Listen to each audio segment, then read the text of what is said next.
The moment Henrietta Bristol heard the smallest of the three boys crying behind the barn, she did not walk toward him. She ran. She had heard many things in her 6 weeks at the Lawson ranch: the crack of a whip against leather, the distant howl of coyotes threading through the canyon at dusk, the low, controlled voice of Hugh Lawson issuing instructions that were never, under any circumstances, requests. She had heard the silence between father and sons that sat over every supper table like a second tablecloth, heavy and starched and pretending to be perfectly normal. But she had not heard one of those boys cry. Not once. Not until tonight. And tonight, the sound broke something open inside her chest.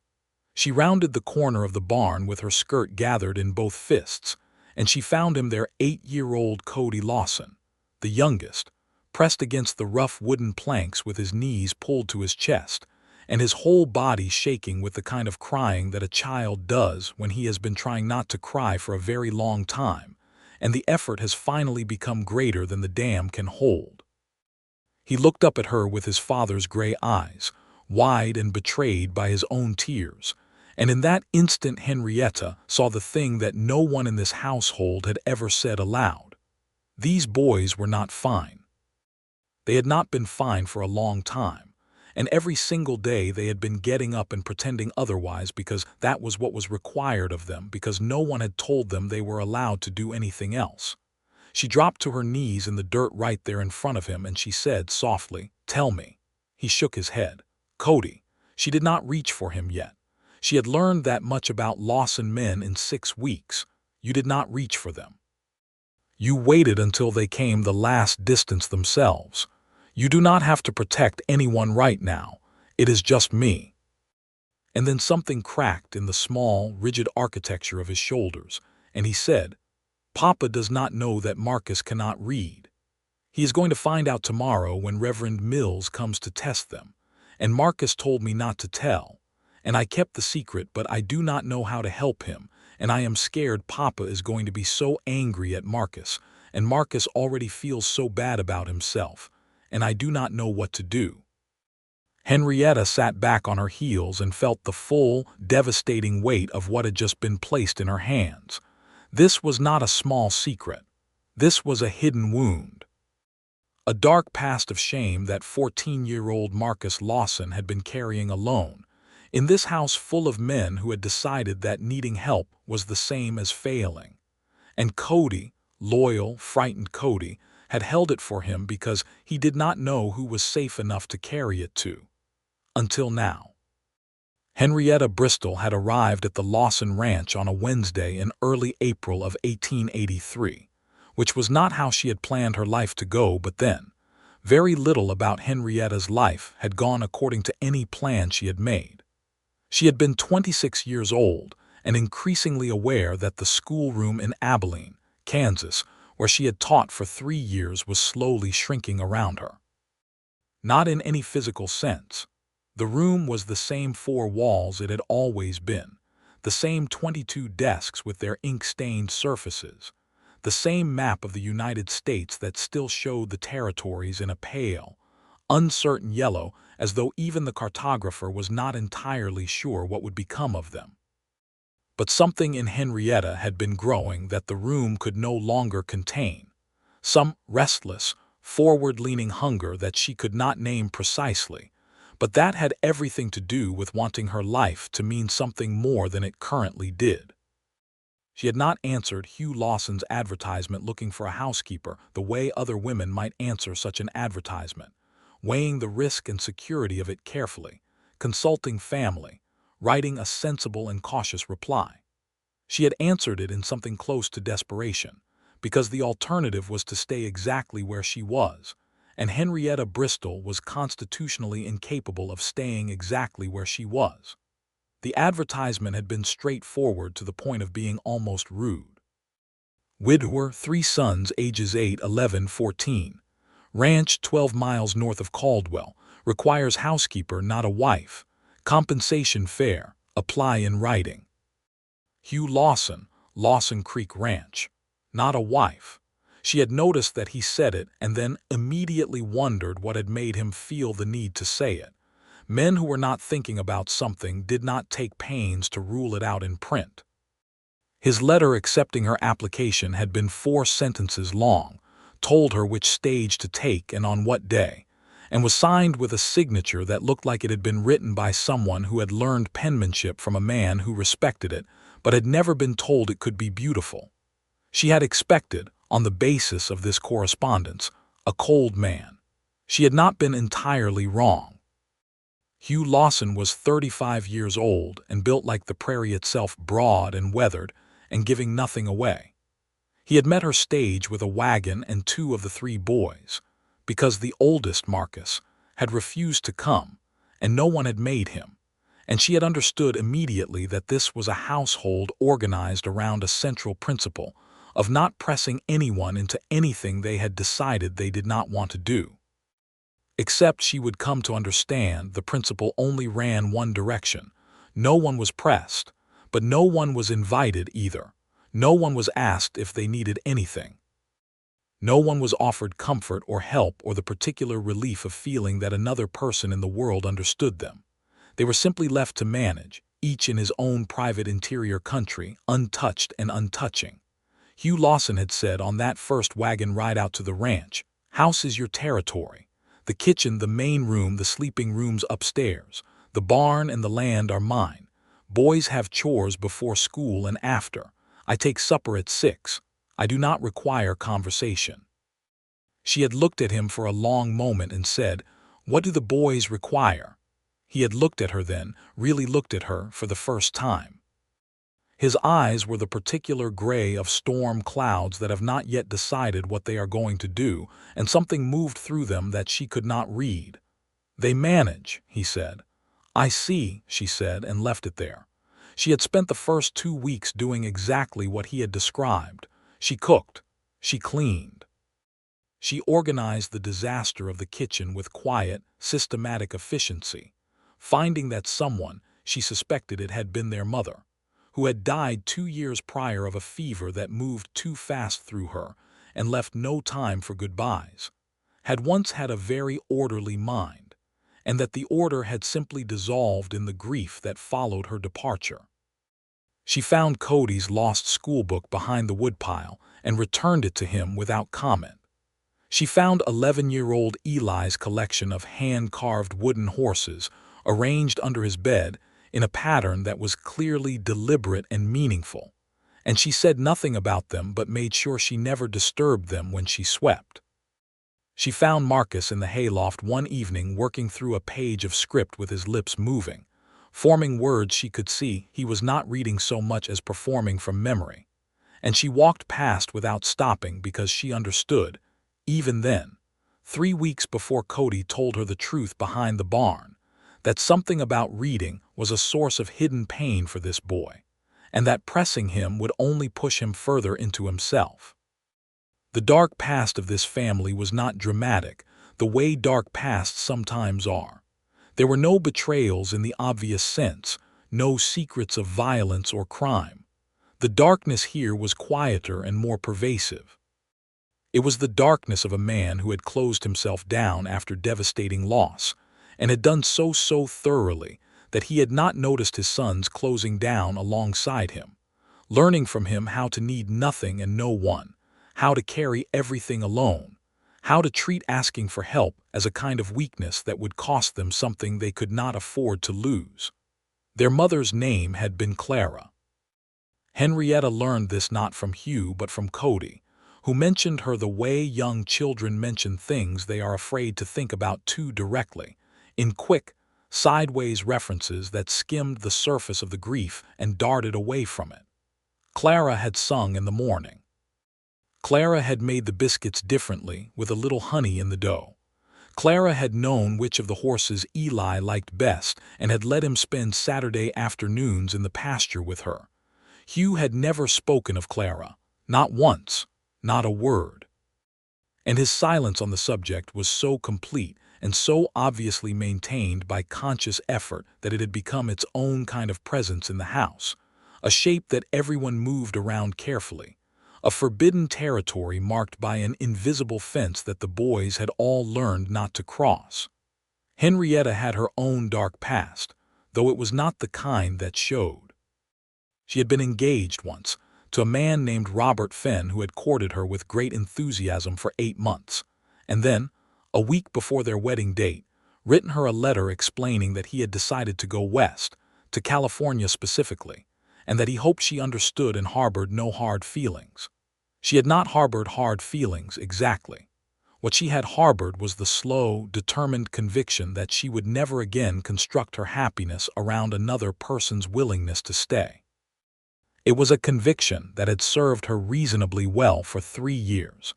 It did not survive her first real conversation with Hugh Lawson. The conversation happened on a Sunday, 5 weeks after her arrival, when rain had kept everyone indoors and the boys had gone to bed early, and she was sitting at the kitchen table with a cup of tea going over the household accounts, which she had been slowly straightening out of the creative disorder Hugh had allowed them to fall into. He came in from the main room where she had heard him walking for the better part of an hour, and he stood in the doorway of the kitchen as though he had intended to pass through and then reconsidered, and he said, "You changed the organization of the supply ledger." "I did," she said. "It was inconsistent. I made it consistent." He was quiet for a moment. "Then Clara used to organize it that way." The word Clara fell into the kitchen like a stone into still water, and Henrietta did not move and did not look up from the ledger immediately, because she understood that this was the equivalent from this man of a door swinging open that had been nailed shut, and that if she made any sudden movement it would swing shut again. She looked up slowly and said, "I did not know. I am sorry if it feels like an intrusion. I can learn her system instead." He crossed to the table then and sat down across from her, which he had never done before, and he looked at the ledger for a long moment with an expression she could not fully translate. "No," he said finally, "yours is better. She always said hers was a disaster." The tenderness in his voice on the last sentence was completely involuntary. She could tell by the way his jaw tightened immediately afterward, the way he shut it back inside himself. But it had been there. For one unguarded moment it had been entirely, heartbreakingly there. "She sounds like she was funny," Henrietta said carefully. Something shifted in his gray eyes. "She was the funniest person I ever knew," he said, and then he said nothing else for a long time, and Henrietta did not fill the silence, and somewhere in that silence something between them changed, though neither of them would have been able to name it yet. It was after that night, she thought later, that he started looking at her differently. Not obviously, not in any way she could have pointed to and described with certainty. But she became aware of being watched in a way she had not been before, aware of his attention tracking her across a room when he thought she was not noticing, aware that the brief, functional exchanges that constituted most of their communication had begun to carry an additional weight, as though words like, "The hinges on the cellar door need looking at," and "I have made extra biscuits if anyone wants them," were somehow standing in for other words entirely. She was aware, at the same time, of the trap in this situation. She had come here as a housekeeper. He had said explicitly that he was not looking for a wife. And she had her own prohibition, her own inner wall built from Robert Fenn's letter and 3 years of solitary, self-sufficient living, that argued powerfully against letting herself feel anything she could not take back. She had been losing that argument for 3 weeks by the time Cody found her behind the barn. She sat in the dirt with Cody's secret in her hands, and she thought very quickly and very clearly, which was one of the things she was genuinely good at. "Cody," she said, "can you do something for me?" He wiped his face with the back of his hand and nodded. "Can you go to your room and let me handle this? Not because I am going to tell your papa or get Marcus in trouble. I promise you that is not what I am going to do, but because I need you to trust me, and I need you to not say anything to Marcus tonight about this conversation." He studied her for a long moment with those storm-gray eyes. Then he nodded again, climbed to his feet, and walked back to the house with the particular dignity of a small boy who has been taken seriously. She found Marcus in the barn, which was where he went when he did not want to be found. in a stall at the far end where an old chestnut mare named Dolly was kept. He was not doing anything in particular. He was just sitting with the horse, his hand moving in slow circles over her neck, and his face in the low lamplight had the closed, impenetrable look of a boy who had built very high walls and was monitoring them constantly. He was tall for 14, Marcus. He had his father's broad frame, still growing into it, and his father's stillness, and his father's habit of not letting anyone see what was happening inside him. He looked like a young man, but under the controlled surface she could see the frightened child, and it was the child she spoke to. She sat down in the hay a few feet away from him and said, "Reverend Mills comes tomorrow." She watched the walls go higher. "I know about the reading, Marcus," she said very quietly. He was on his feet immediately, not angry the way she had feared but frozen, humiliated, the kind of shame that turns a person to stone. "It is not your fault," she said before he could speak. "Dyslexia, I do not know that you will know that word, but there is a condition of the mind where letters and words do not sit still on the page the way they do for most people. They move around. They reverse themselves. It is not about intelligence. It is not about effort. I have taught children who had it. You are not stupid, Marcus. You have a mind that works differently, and no one ever taught you the way that your mind needed to be taught." He stared at her. The frozen quality of him began very slowly to thaw around the edges. "How do you know?" he asked, and his voice came out rough, scraped thin with the effort of not showing how much this was costing him. "Because I am a teacher," she said. "I was a teacher before I came here, and I have seen it before, and I can help you. Not by tomorrow morning. I cannot fix in one night what needs weeks of different practice. But I can talk to Reverend Mills before he arrives, and I can explain, and we can keep this between the three of us, and your father does not need to know until you are ready for him to know. If you will let me." Marcus looked at her for a very long time. She could see him measuring her, weighing the offer against every instinct he had developed over 2 years of carrying this alone, every dark internal calculation about whether trusting someone was worth the risk of being disappointed. "Why would you do that?" he asked. "Because you deserve help," she said simply, "and because asking for it does not make you weak." The thing that happened on his face then was not something she could describe precisely. It was not crying, though it was close to the territory of crying. It was something more fundamental than that. It was the particular expression of a person who has been holding a very heavy thing for a very long time and has just been told they can set it down. "Okay," he said. It was barely more than a breath. "Okay." She was up before anyone else the next morning, which was easy because she was already awake, had been awake most of the night working through the approach she would take with Reverend Elias Mills, who she had met twice at church and assessed as a fair-minded man who cared more about a child's actual welfare than his reputation. She intercepted him at the road before he reached the house, and she explained. She did not apologize for explaining. She did not hedge or soften the facts with excessive diplomacy.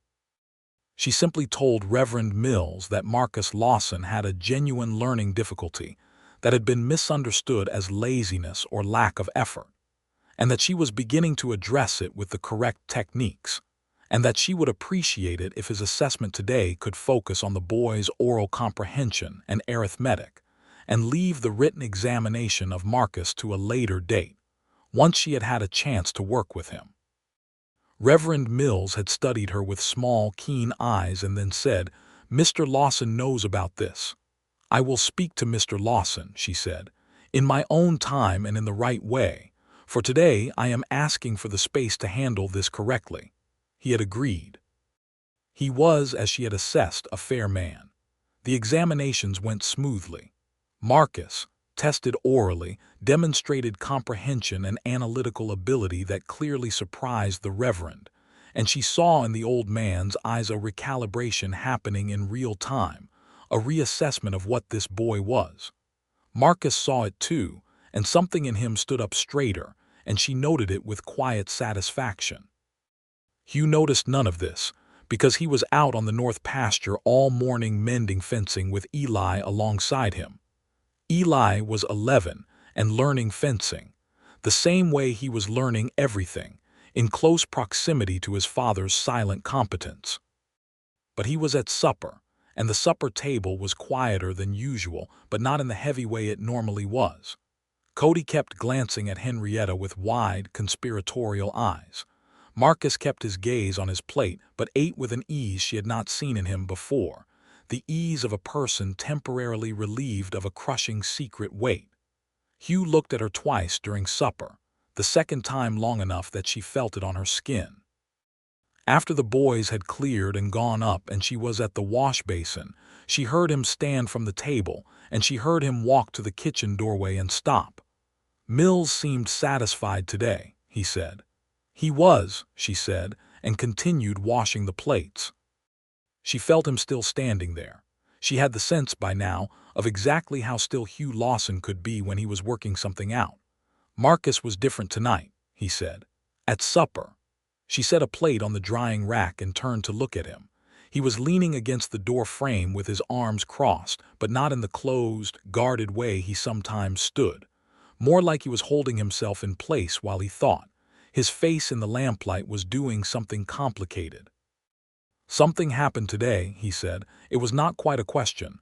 She made a decision quickly, the way she made most decisions. "Yes," she said. "Come and sit down." He came, which surprised her slightly. He sat across the table from her the way he had that rainy Sunday, and she sat down and looked at him directly, which she always did because she found that directness was the only language this man reliably spoke. She told him about Marcus and the reading. Not everything at once, she was careful about sequencing. She explained what she had observed. She explained the nature of the difficulty. She explained that it was a recognized phenomenon, that educators in the East had been documenting it for decades, that it had nothing to do with Marcus's intelligence or character. Hugh said nothing while she spoke. The muscle in his jaw moved several times. His hands on the table were still, the particular stillness of a man exerting significant control over himself. When she finished, he was quiet for what felt like a long time. "He has been managing with this for," he stopped, reorganized. "For how long?" "I think it has always been difficult for him," she said carefully. "But without knowing when he might have first noticed that other children did not struggle the way he did, I cannot say exactly." Another silence. "2 years ago," Hugh said, and his voice had gone very quiet, "when Clara was sick, I pulled the boys out of school. For 3 months while she was," he paused. "When they went back, I asked them if they needed anything. They all said no." He looked at the table. Marcus would have been 12. She understood what he was doing. He was locating the moment in time when the dark past of this particular secret had begun, and he was also, without saying it directly, confronting the possibility that he had asked once and accepted the answer, and not looked closely enough afterward to see that the answer was not true. "Children do not tell you what they need," she said gently. "Especially children who love you and do not want to worry you." Something moved across his face that was raw and unguarded in a way she had not seen from him before, a pain that had not been properly managed or contained. He pressed his lips together and looked away at the dark window.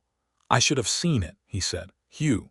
She used his name without thinking, and he looked at her immediately, arrested by it in a way that told her she had never used it before. "You were managing grief and a ranch and 3 boys. None of those things alone is a small task. You did not fail him." He held her gaze for a moment that was several degrees more charged than anything that had passed between them before. "What do you need?" he asked. "To help him. Time with him 3 evenings a week, different materials than he has been using, patience." She paused. "And for him to know that you know. Not as a punishment or a source of shame, as a fact that you are both going to deal with together." He nodded slowly. "I will talk to him." "Not tonight," she said. "He is tired, and he needs to sleep without being afraid of what you will say. In the morning would be better." He looked at her again with that expression she could not fully translate, but which she was beginning to understand contained several things simultaneously: respect, and something warmer than respect, and a kind of bewilderment at his own reaction to her, as though she was a phenomenon he had not prepared for. "In the morning," he agreed. She did not sleep well that night. Not because she was troubled exactly, but because something inside her was fully awake and humming with a feeling she was trying to regard sensibly and could not. She heard him in the morning, through the thin walls of the old ranch house, talking to Marcus. She could not make out words, only tones, his voice low and steady, the same voice he used with the horses, and Marcus's voice responding, halting at first and then less so, and at one point something she thought might have been a sound of relief so profound it had broken slightly on its way out. Whatever he said to his son that morning, it was the right thing. She did not know exactly what it was. She thought that was probably correct. Some things between fathers and sons needed to happen without witnesses. Marcus came to supper that night with something different in how he carried himself. Not transformed. Transformation took longer than a day, and she was a teacher and knew it better than most. But something had been set down that he would not pick back up, and the difference was visible if you knew how to look. Eli, 11, and perceptive in the quiet, observant way of middle children, looked between his brother and his father and Henrietta at supper, and made some internal calculation that showed briefly on his face as a small, satisfied nod. Cody, who was 8 and entirely unable to contain himself, said, "Is everything better now?" at a volume that required no guessing. "Cody," Hugh said. "Sorry," Cody said, "not sorry at all." Marcus, for the first time in Henrietta's presence, laughed. It was short and sudden and not entirely comfortable, like a laugh that had been stored too long, but it was real, and it opened something in the room that had been sealed shut. She started the reading work with Marcus 3 nights a week, as she had proposed. The techniques she used were the ones she had developed in Abilene for 2 students with similar difficulties: reading with a moving finger tracking each word, building sight recognition through repeated exposure rather than phonetic sounding out, using physical objects to reinforce the connection between symbols and meaning. Marcus was, as she had expected, not only intelligent but intensely motivated once the shame was removed from the equation and replaced with a strategy that actually worked. Hugh sat in on the second session. He did not announce this plan. He simply appeared in the doorway of the main room where they were working, said nothing, and settled himself in the armchair in the corner with what appeared to be a piece of harness leather he was mending, and stayed for the full hour. She did not address his presence. She simply continued working with Marcus. Afterward, when Marcus had gone up to bed, Hugh said from the corner where he was still sitting, "You are very good at this." She looked up from gathering her materials. "Thank you." "I mean it as a factual observation," he said, "not a pleasantry." "I know," she said. "I understood it that way." He looked at her with something she was no longer pretending to herself was merely professional regard. "Where did you teach?" he asked. "Abilene," she said. 3 years. "Why did you leave?" She considered him for a moment, then decided on honesty because she had found it worked better with him than most people. "Because I needed something larger than what I had. I'm not entirely sure what that means yet." He was quiet. Then, "Caldwell is not exactly larger than Abilene." "No," she agreed. "But the space out here is." He looked at her for a beat longer than strictly necessary, and then he looked down at the harness leather, and she gathered her things and went upstairs, and she lay awake for a long time with her heart doing something she had specifically asked it not to do. It was Eli who surprised her next. She had expected Cody, who was 8 and therefore constitutionally unable to maintain mystery about anything, to be the one to need her in an obvious way, the way children needed reassurance and attention, and the particular warmth of being noticed. And Cody did need those things, and she gave them freely. But Eli was the one who came to her unexpectedly, and in a way she had not anticipated. She found him on a Thursday morning, very early, at the kitchen table with one of his carved wooden horses in his hands, and a look on his face that she recognized as the specific misery of a child processing, something they do not have the vocabulary for yet. She poured 2 cups of coffee. She had recently begun allowing him half a cup because he was 11 and serious, and the ritual of it seemed to mean something to him, and she sat across from him and did not ask what was wrong, because she had found with Eli that asking directly created pressure, and pressure made him retreat. She waited. After a few minutes he said, "Did you know my mama?" "No," she said. "I did not have the chance to meet her." "She would have liked you," he said, with the decisive certainty of a child who has thought about this carefully. "She liked people who did things. She felt the tenderness of this land in her chest. That is the nicest thing anyone has said to me in a long time." He turned the carved horse over in his hands. "Papa does not talk about her." "I know," she said. "It makes it feel like she is," he paused, searching.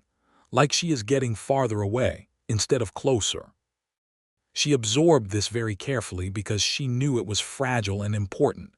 "Do you talk about her with your brothers?" "Cody does. Cody talks about her all the time." "Marcus does not." He paused. "I do not know how to." "Would it help," she said slowly, "if there was a place where the things you remember about her could live, something you could add to?" He looked at her with those gray eyes that had more depth in them than most 11-year-old eyes she had encountered. "What do you mean?" "I mean a book," she said. "Not a diary, a record of the things you remember, the things that were specifically her. You could write them down or draw them or both. And she would not get farther away because she would be there in the book, and you could go to her whenever you needed." Eli was quiet for a long moment. Then he said, "Would that be strange?" "No," she said firmly. "That would be exactly the opposite of strange. That would be very brave." He went away with the idea and she did not push it, and 3 days later he came to her and asked for a blank-bound notebook from the supplies she kept for correspondence, and she gave him one without commentary, and he took it upstairs and she never asked to see inside it, though she noticed that over the following weeks the particular weight he had been carrying with him seemed incrementally lighter. She told none of this to Hugh directly, but she suspected he noticed, the way he noticed everything about his household, with a kind of careful peripheral attention that he disguised as inattention. He said nothing, but he watched her with an expression that had grown increasingly difficult to ignore. The crisis, when it came, arrived on a Tuesday afternoon in late May in the form of a man named Declan Rourke. Rourke was one of 3 men who ran cattle on a large piece of land adjacent to Hugh's north pasture, and there had been a long-standing dispute about the boundary line between the 2 properties. The kind of dispute that in other places might be managed through lawyers and surveyors, but in this part of Kansas in 1883 was managed through proximity, stubbornness, and the occasional escalation that everyone involved understood could become genuinely dangerous. Rourke arrived without invitation on a Tuesday while Hugh was in town at the feed store, and he came to the front door of the house and knocked, and Henrietta opened it, and the man who stood there was large and unpleasant in the way of men who have not met much resistance, with pale eyes that moved around her with an assessment that she did not like. "Lawson home," he said. "He is not," she said, keeping her voice level. "I'll wait," he said, and made as if to come in. "You will not," she said, and stepped solidly into the door frame. "You can come back when he is here, or you can leave a message, but you will not come into this house while he is gone." He looked at her for a moment with those pale eyes and then smiled in a way that had nothing friendly in it. "Didn't know Lawson had taken himself a woman," he said. "I am the housekeeper," she said, "and I am asking you to leave." He left, but not without a long look backward from his horse that made the hair rise on the back of her neck. She closed the door and stood behind it for a moment, taking a breath. Marcus appeared at the top of the stairs. He had been home that afternoon with a sore knee, and he had clearly heard everything. "Was that Rourke?" he said. "Yes." His face did the thing it did now less often than it used to, the old closed-down blankness, but this time she understood it was not about hiding his own pain. It was about being afraid for someone else. "He hates Papa," Marcus said, coming down the stairs. "He wants that north pasture. He has always wanted it. Papa will not sell it." "Why does he want it so much?" "Water," Marcus said simply. "There is a spring on the north side, good water all year. Rourke's land does not have it." She filed this information carefully, and when Hugh returned that afternoon she told him about the visit without editorial comment. the facts in the order they had happened.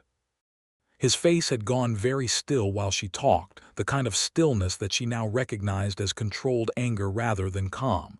"He came to the house," Hugh said. "He did. While I was gone." "Yes." Something moved in his jaw. "Did he?" He stopped. "He was unpleasant," she said, "but he left when I asked him to." He looked at her, then with an expression she had not seen from him before. Something that had protectiveness in it, but also something else. Something that was angry on her behalf in a way that was distinct from the anger he felt on his own behalf about the land. And she noticed the distinction and what it implied and quietly noted it. "I'm going to speak to the county land office," he said. "Get a proper survey. This has gone on long enough." "That seems like the right course," she said. He was looking at her. "Thank you," he said, "for handling it the way you did." "I did what seemed necessary," she said. "You were not frightened." She considered telling the truth, which was that she had been somewhat frightened, and decided that the truth was less important than accuracy. "I was paying very close attention," she said. Fear and attention feel similar from the inside. Something happened at the corner of his mouth. Not a full smile. Hugh Lawson did not distribute full smiles with any generosity, but an approximation, brief and entirely genuine, and it struck her with the force of something she had not been prepared for. She turned back to the stove so she did not have to manage her own expression. The survey happened and the boundary was confirmed, and work was pushed back in a way that was legally binding, though it did not improve his temperament, and Hugh kept a closer watch on the north pasture for the following weeks. He also, without comment, began to be home in the afternoons. She did not point this out. She simply noted it, and noted the way it made her feel, and did her best to be sensible about both. It was the evening in early June, a full 8 weeks after her arrival, when everything between them shifted past the point of reasonable pretense. She had been on the porch after supper, in the last long light of a Kansas evening that turned everything amber and forgiving, and she had been watching the boys at the fence where Hugh was showing Cody how to check a fence post for rot, and she had been struck by the picture they made, Cody with his small, earnest face turned up to his father, Hugh crouching to Cody's level with a patience she had watched grow more visible week by week. As though something that had been sealed up inside him was slowly finding its way back to the surface. She did not notice Hugh approach until he was on the step below her. He had left Cody testing fence posts on his own, a small delegation of responsibility that Cody was currently taking very seriously, and he came to the porch and stood a step down so that they were almost level, and he said, "What are you looking at?" "Your boys," she said. He turned to look at them too, all 3 of them now, because Marcus and Eli had drifted to the fence as well, Marcus with his book and Eli with his horses, and Cody was lecturing them on fence post-inspection with the authority of someone who had received extremely recent training. Hugh made a sound that was undeniably a laugh. Short and rusty with disuse but absolutely real, and she felt the pleasure of it move through her like warm water. He turned back and looked at her, and he was close enough that she could see the fine lines at the corners of his eyes, the way the evening light picked out the threads of gray at his temples that his dark hair had not had when he was younger. He was 35 and beautiful in the way that men became beautiful when life had moved through them and they had endured it with integrity, and she was standing on the porch of his house in the amber evening light, and she was completely, helplessly, irreversibly in love with him, and the recognition was so clean and so complete that it was almost funny. "Henrietta," he said. "Yes. I said I was not looking for a wife." Her heart did something. "I remember," she said. "I was wrong," he said. "I was not looking for anything at all. That is different from saying I did not need it." She looked at him. He was looking at her with his storm cloud eyes, and there was no guard up behind them, for the first time none at all. "That advertisement," she said, and her voice came out steadier than she felt, "said a great many things and left out a great many others." "Yes," he said, "it did." "What did it leave out?" He was quiet for a moment, the particular quiet that was not absence but rather the gathering of something important. "It left out," he said slowly, "that there are 3 boys in this house who have been pretending for 2 years that they do not need anything from anyone, and that their father has been doing the same, and that none of that pretending has been working, and that—" He stopped. "And that the house has been a long way from being a home." She looked at him. Her throat was tight. "And since you came," he said, "it has been less far." She took a breath. "Hugh, I am not a man who is easy," he said, not as an apology but as a fact, because honesty was how he operated. "I have not been good at—" He paused again, seeking the word. "I have not been good at making the people I care about feel safe. I know that. I saw it with my boys, and I had not seen it before you were here to see it alongside me." "You are learning," she said. "With considerable assistance," he said. "Most people learn that way," she said. He reached out and his hand found her hand on the porch rail, and the contact was simple and significant, and she did not move away from it. "I do not know exactly what I am asking," he said. "I think you do," she said softly. He looked at her for a long, quiet moment. The boys were still at the fence. Cody was now attempting to teach Eli, who was tolerating this with the patience of an older brother. The sky behind them had gone deep orange and violet. "Will you stay?" Hugh said. "I am already here," she said. "That is not what I asked." "I know." She turned her hand over and held his. "Yes, I will stay." What followed was not a sudden, dramatic transformation of the household, because that was not how life worked, and Henrietta knew it better than most. What followed was something slower and more permanent than sudden transformation. The gradual, deliberate rebuilding of a family that had been damaged, with the right kind of care applied in the right places, and the addition of a new member who had never expected to become essential to anyone and found, to her own deep surprise, that she had become essential to 4 people simultaneously. She and Hugh were not married until September, because there were things that needed to happen first. Hugh needed to talk to his sons, which he did, separately and together, with a seriousness and respect for each of them that she watched with enormous admiration. Marcus, who was the most guarded and the most protective of his father's well-being in his hidden, complicated way, took the longest. But Hugh sat with him and told him that this did not mean he was forgetting Clara, that it meant he was choosing to live fully again, and that those 2 things were not in conflict.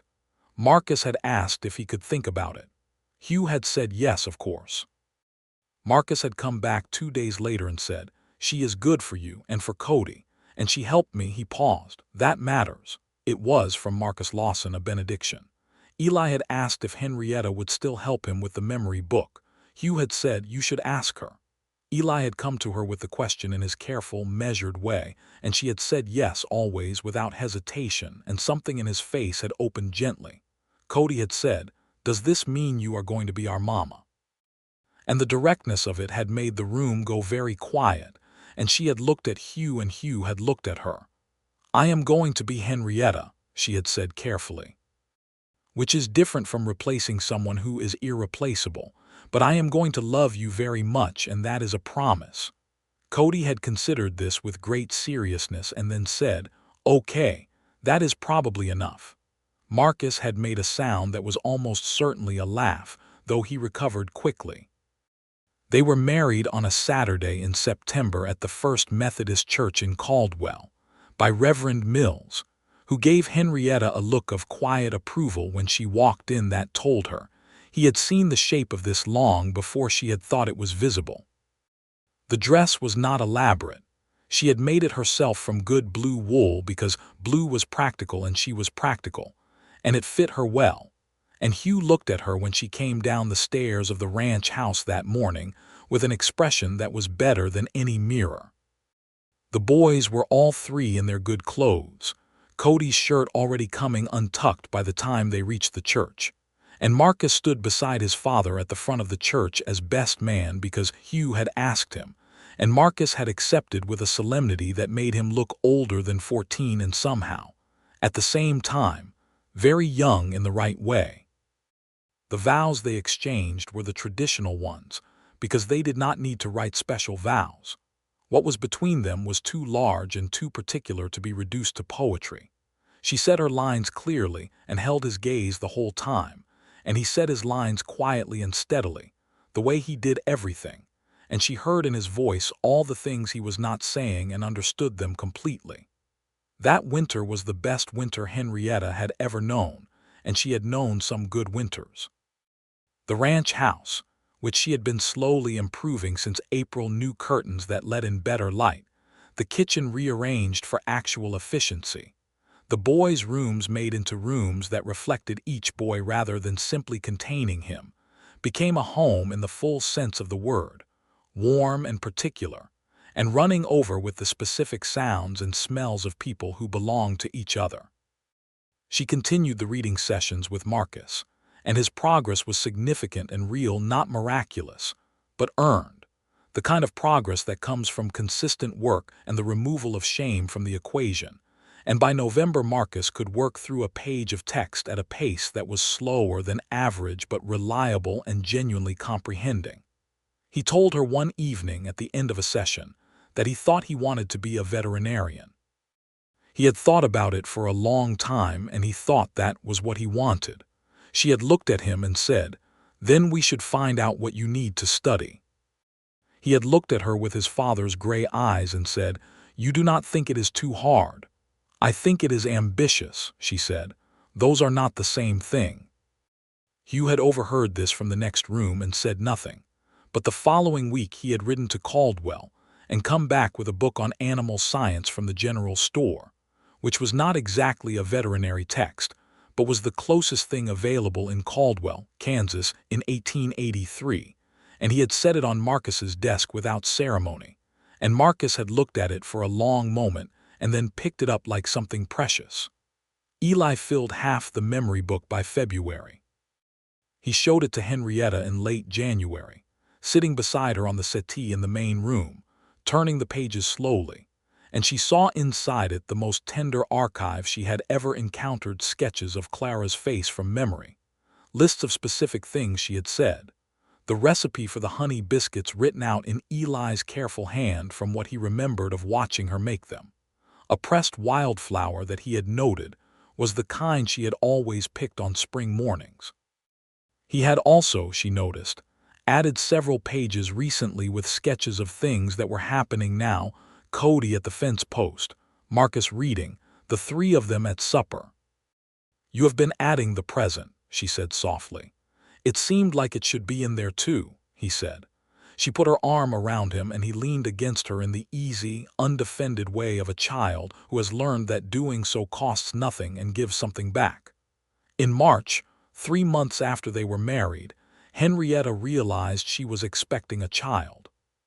She knew before she was entirely certain, because she was a woman who paid attention to herself in the same clinical, honest way she paid attention to everything else, and the particular constellation of symptoms was familiar to her in theory, if not in personal experience. She told Hugh on a Sunday evening, after the boys were in bed, sitting at the kitchen table in the lamplight in the way that had become their particular habit of speaking about important things.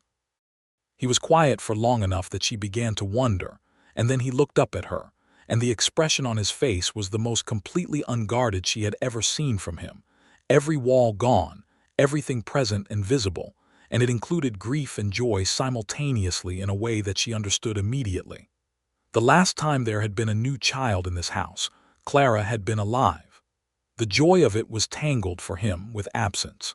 She reached across the table and covered his hand with hers. "It is allowed to be both things at once," she said. He turned his hand over and held hers and nodded once. "Are you glad?" he asked. "Yes," she said. "Are you?" "More than I can say clearly," he said, which was the most she had ever heard him claim about his own interior. They told the boys together at breakfast the following morning. Cody's response was immediate and physical. He launched himself from his chair and embraced her with the total commitment of an 8-year-old who has decided something is excellent news. Eli smiled a smile that went all the way to the back of his quiet eyes.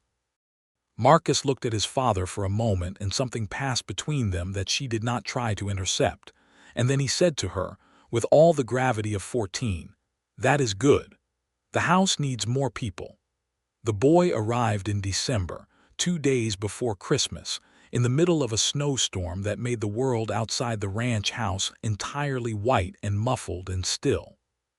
He was healthy and fierce and had Hugh's dark hair and what the midwife said were his mother's green eyes, which would become apparent later. They named him Thomas, Thomas James Lawson, Thomas for Hugh's father, James because Henrietta had always loved the name.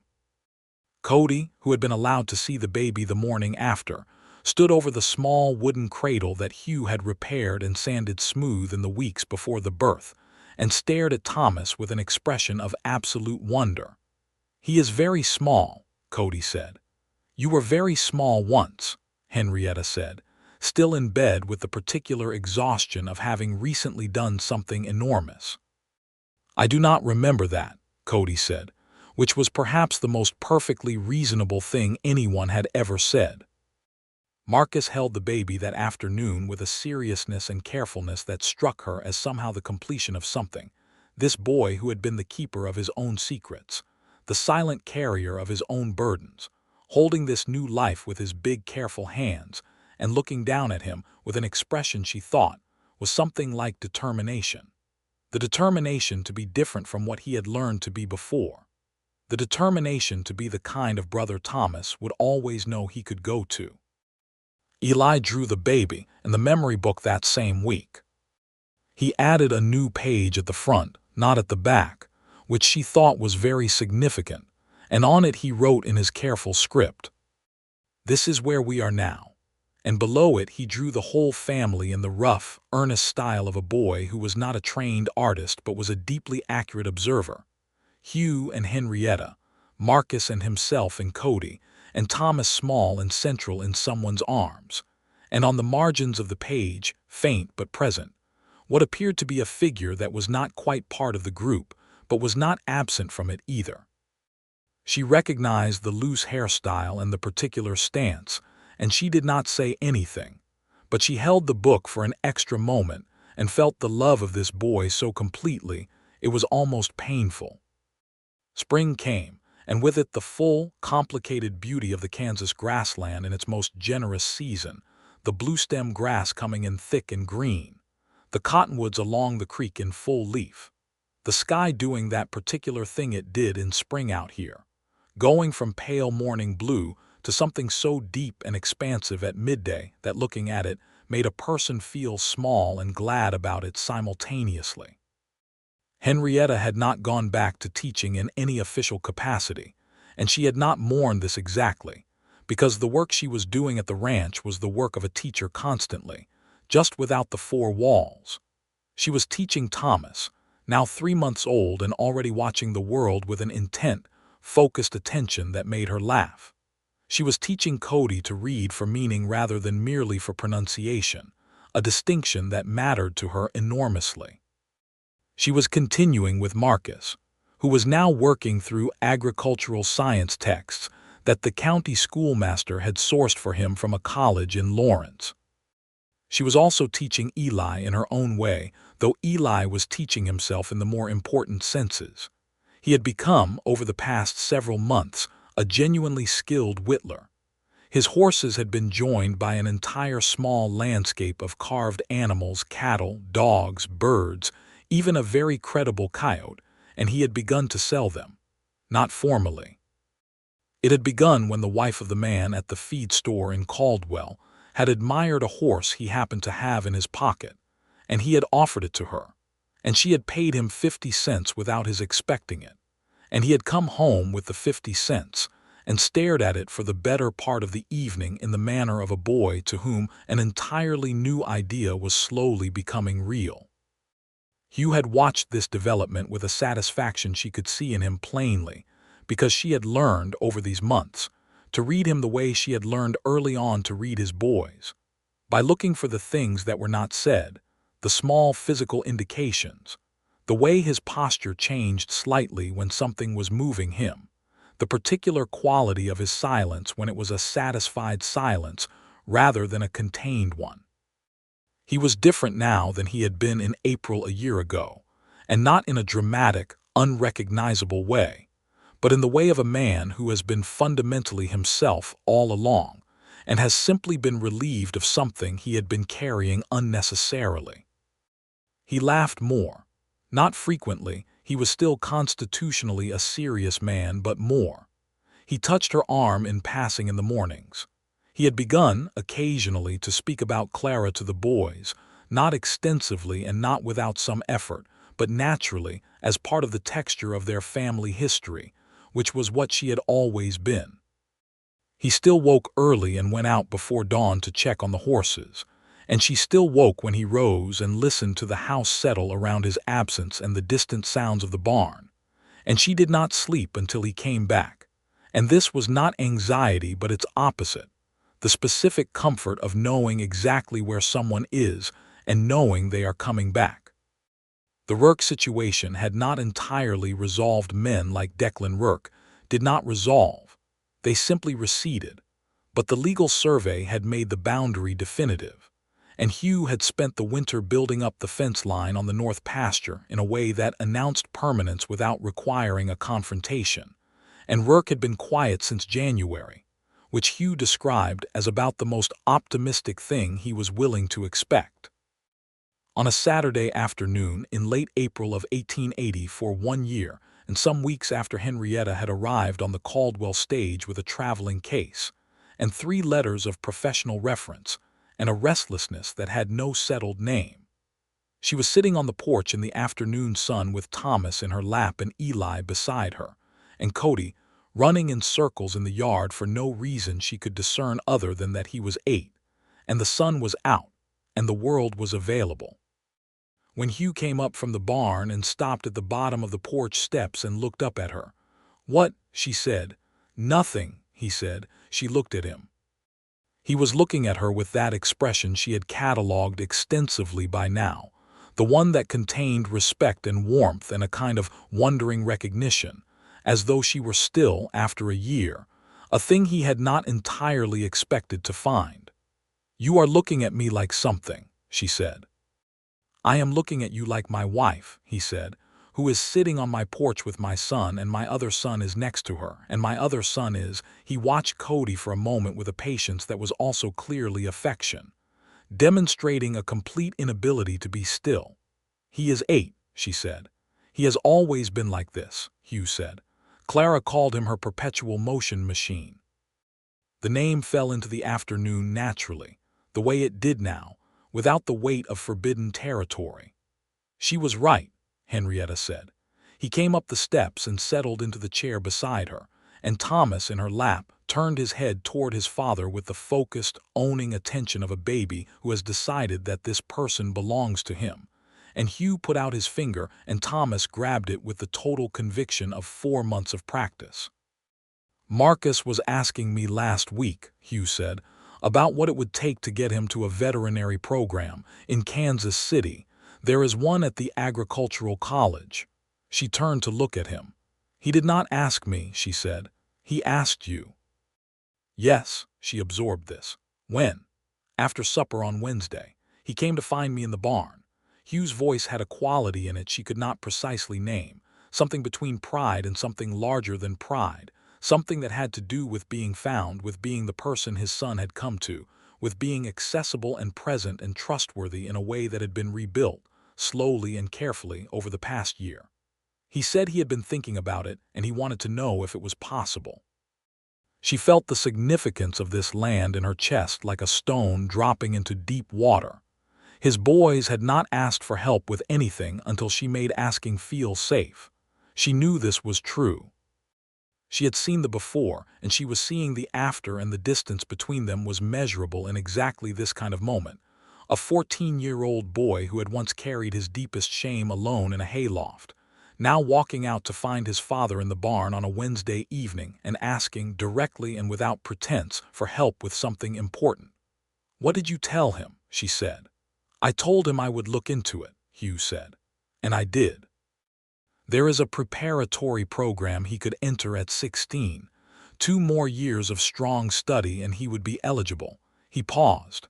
"I told him I would help him get there." She looked at him and he looked back at her, and there was a whole conversation happening in the look that did not need words, about how far they had all come and how much further there was to go and how neither of those things was frightening because they were going together. "That is the right thing," she said. "I thought so," he said. Eli said, without looking up from the horse he was carving, "I knew he would ask eventually." They both looked at him. "What?" he said. "He has been thinking about it since November." "I could tell. You could tell," Hugh said. "He carries things for a long time before he puts them down," Eli said, with the calm accuracy of a middle brother who has been watching Marcus his entire life. "But he puts them down eventually." Hugh looked at his son and then at Henrietta, and she saw in his face the full, open warmth of a man who is exactly where he wants to be, surrounded by people who know him and are not afraid of him, and are, in their various and specific ways, entirely themselves. "You are all alarmingly perceptive," Hugh said. "Henrietta taught us," Cody announced, having apparently been listening while running in circles, which she had not thought possible, but then Cody continued to surprise her. "Did I?" she said.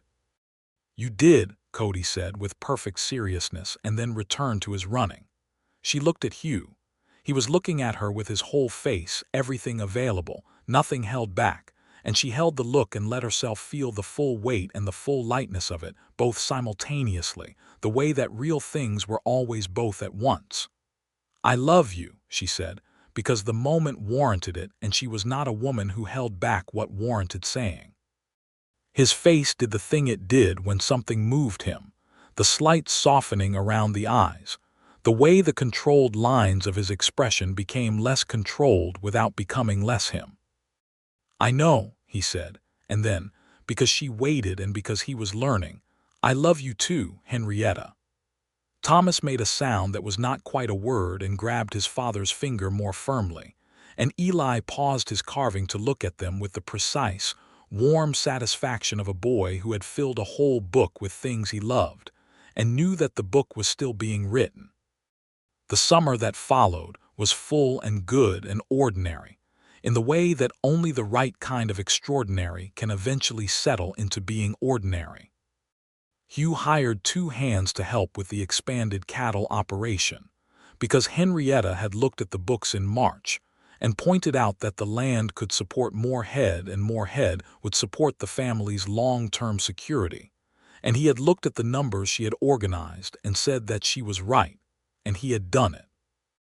Marcus turned 15 in July and spent his birthday with his nose in the agricultural college pamphlet that Hugh had sent away for, making careful notes in the margin in his deliberate, painstaking hand, and Henrietta watched him from the doorway and thought that a year ago this same boy would not have permitted himself to want something this large, because wanting something that large and not achieving it would have been too costly a risk.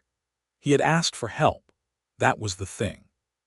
He had asked, and she had made it possible to ask, and the asking had led to more asking, and the asking had led here, to a boy with a pamphlet and a future and a father who had promised to help him reach it. She had not expected, when she answered that blunt, 4-line advertisement in April of 1883, that this was what she had been looking for. The thing that was larger than the 4 walls of the Abilene schoolroom. She had thought it would be a place, or an experience, or some expansion of geography. She had not thought it would be this 3 boys who needed to be shown that needing was not weakness, and a man who had needed the same thing and had not known how to say so, and the slow, profound, daily work of making a place where all of them could set down what they had been carrying. Thomas pulled himself to standing for the first time in August, against the leg of the kitchen table, and Hugh was there to see it, which she later thought might have been the most important thing about it. Not the accomplishment but the witness, the shared moment of it, Hugh dropping to a crouch immediately with his hands ready, and his face doing the completely unguarded thing it did now without apology, the wide, uncontained joy of a father present for his son's first independent insistence that the world could be navigated upright. Cody turned 9 in September, and for his birthday requested a horse of his own, which Hugh negotiated down to his own saddle and permission to consider any horse on the property his primary horse, which satisfied Cody more than she had expected, possibly because the negotiation itself made him feel taken seriously. She was expecting again by October earlier than she had anticipated, though she was not sorry. And this time the news met only joy from Hugh, uncomplicated, immediate, because the grief was not gone but it had found its proper proportion, and it did not crowd out the joy anymore, and this was, she thought, the most private and significant measure of how far he had come. The winter of 1884 into 1885 was harder than the previous one, cold that settled in early and did not relent until March, and the ranch required more from all of them, including the boys, who rose in the dark to help with chores they had previously been partially excused from. There were mornings that were simply difficult, when everything was cold and recalcitrant, and the work did not end, and she watched Hugh on those mornings with a particular attention, and she saw in him something she had not seen in April of 1883. She saw him reaching, not pulling back into the sealed interior country of his grief and his self-sufficiency. Reaching toward her and toward his sons, not dramatically but functionally, checking in, asking, touching her shoulder in the kitchen as he passed, sitting down at supper with the visible intention of being present rather than merely physically there. It was, she thought, the more important change. Not the warmth he showed when things were easy, that was available to most people. The warmth he maintained when things were hard was the thing that told her what this man was fundamentally made of. In February, Eli won $5 in a carving competition held at the Caldwell Merchant Fair, and came home with the money and an expression of enormous, surprised dignity. And Hugh shook his hand like a man shaking another man's hand, and Eli squared his shoulders and accepted it, and she thought, there, right there, is a person becoming who he is going to be. Her second child was born in early March of 1885, and this one was a girl, which surprised no one except Hugh, who had not prepared himself for the specific overwhelming quality of a daughter, and who stood in the doorway of the bedroom afterward with a look on his face that was entirely new on him, a softness so complete it was almost like watching him become someone younger. They named her Clara. Not as a replacement for anything, not as a stand-in, but as a naming, a way of bringing the name fully into the present tense of the family where it belonged, where it had always belonged but had been too painful to speak. She had suggested it carefully in the last weeks of the pregnancy, and Hugh had been very quiet for a moment and then said yes, and the yes had had several things in it, grief and gratitude and love and acceptance, all of them, and she had held his hand and they had sat together in the ordinary, extraordinary way they had learned to sit together with the large things between them. When they told the boys the baby's name, Marcus nodded once, the same slow, serious nod he had given most important things since she had known him. Eli added a new page to the memory book. She saw him with it that evening, the pen moving carefully.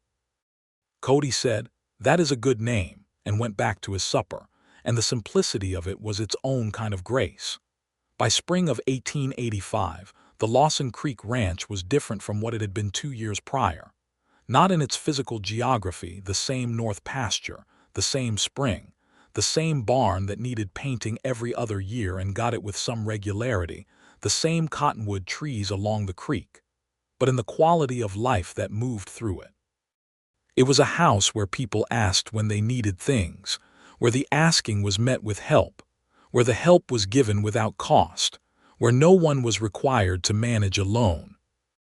Marcus, 16 now and several inches taller than Hugh and still growing, was deep in the preparatory work that would take him to the agricultural college. He had a correspondence relationship with a professor in Lawrence who had written back to his inquiry letter with more warmth and detail than any of them had expected. And the letters that arrived for Marcus in the mail now were a regular source of something in the household that she thought of as collective pride, the particular pride of people who love someone, and watch them become what they have the capacity to be. He had also begun, very quietly and with no announcement, to help in a practical way with the animals on the ranch, noting things about the cattle's health that needed attention, suggesting a change in feed for one of the horses who had been slow all winter. And Hugh listened to him the way she had watched him learn to listen to his boys. Not as an authority delivering verdicts from above, but as a man interested in what another person thought, because another person's thinking had value. Eli, 13, was selling his carvings regularly now, and had begun to have a vision for himself that went somewhere beyond Caldwell, though he held it quietly in the way he held everything. Cody had turned 10 by summer, and was in the process of becoming a person of enormous social energy.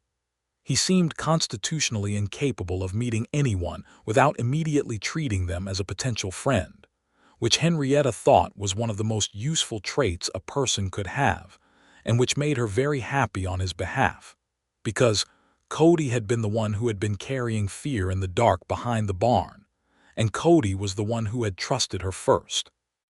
And she had a particular tenderness for him that she did not advertise, but that he had clearly felt, because he had been coming to her with things ever since that night, small things and large things, and sometimes things that were simply observations about the world that he wanted to share with someone, and she always stopped whatever she was doing and listened.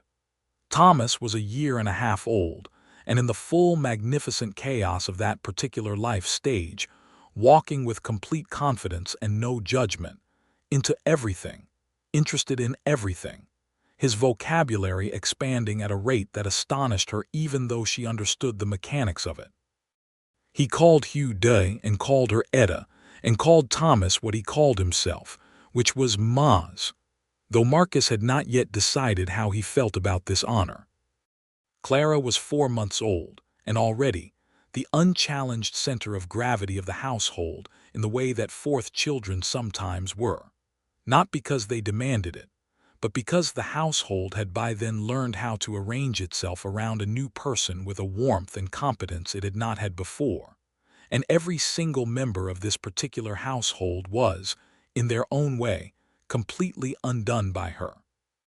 On a morning in June that was clear and warm and smelled of grass and the creek, Henrietta stood at the kitchen window and watched Hugh at the fence with Cody and Thomas. Thomas had insisted on going with them, and Hugh had put him on his shoulders, and Cody was walking beside them with the importance of a senior hand.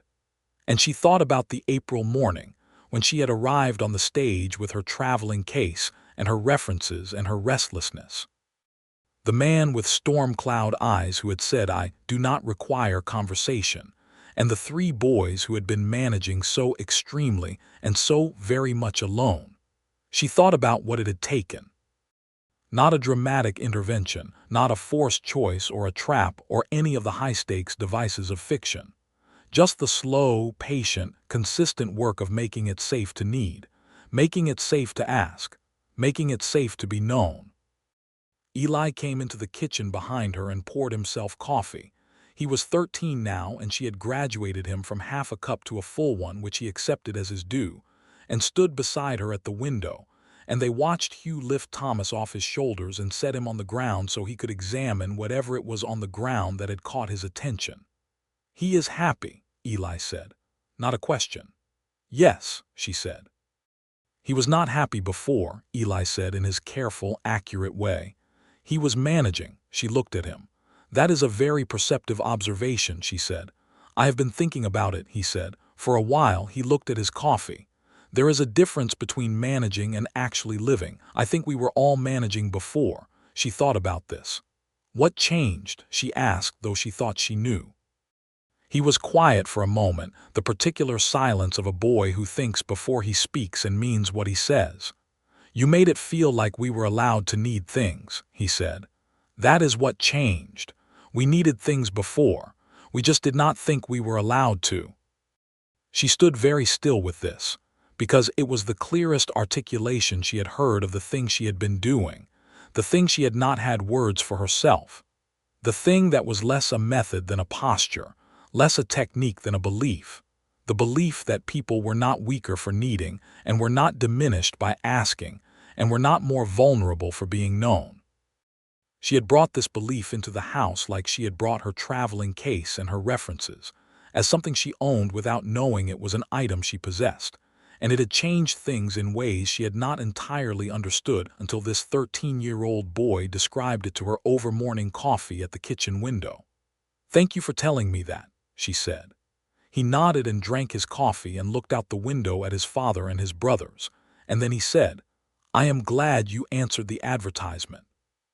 She laughed, sudden and genuine and full. "So am I," she said. "So am I."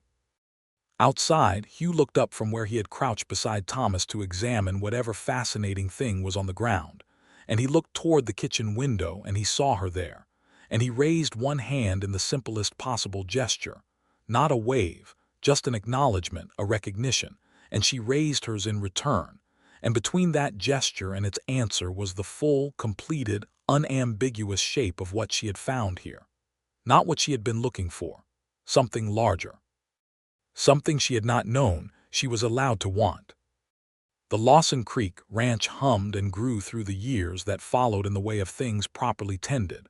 Marcus went to the agricultural college in Kansas City at 16, and came home in the summers changed and expanded and increasingly certain of what he was. And by 20, he was a fully trained veterinarian and had returned to set up practice out of Caldwell, which was the kind of thing that made Reverend Mills say from the pulpit that the youth of the county were a source of continuous encouragement. And he was not wrong. Eli's work found its way, by the time he was 17, to a gallery in Wichita that sold craft and art, and the man who ran it wrote to ask if there were more pieces available.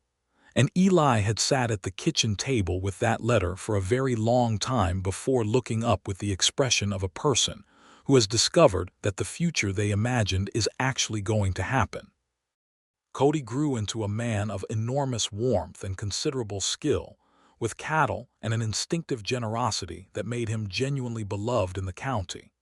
And by the time he was 20, he was indispensable to the ranch operation in ways that freed Hugh to do the things he was best at, which was thinking about the land and understanding it, and managing it with a care and patience that kept it productive decade after decade.